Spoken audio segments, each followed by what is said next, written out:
நல்லாளின் தித்திக்கும் திருப்பாவை பாடல் 4.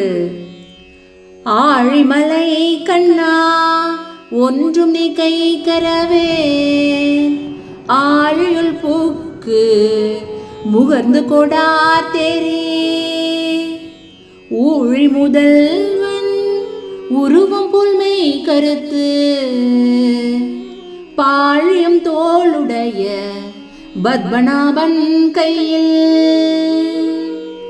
ஆழி போல் மின்னி வளம் புரி போல் நின்றதிர்ந்து தாழாதே சார்கம் உதைத்த சரமழை போல் வாழ உலகினில் பெய்திடாய் நாங்களும்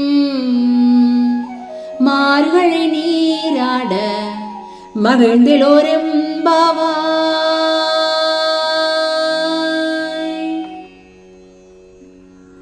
அதாவது, கடல் போன்ற பெருமையுள்ள மழையாகிய அருளாளனே, நீ ஒன்றையும் மறைத்து வைக்காதே.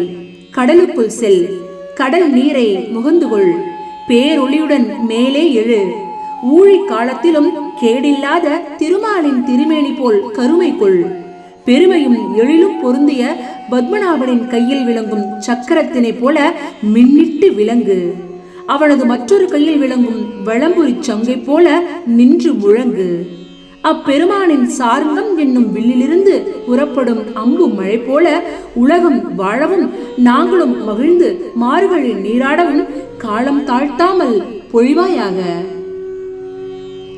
நல்லாளின் தித்திக்கும் திருப்பாவை பாடல் 4 நிறைவு பெற்றது. மீண்டும் நாளை சந்திப்போம்.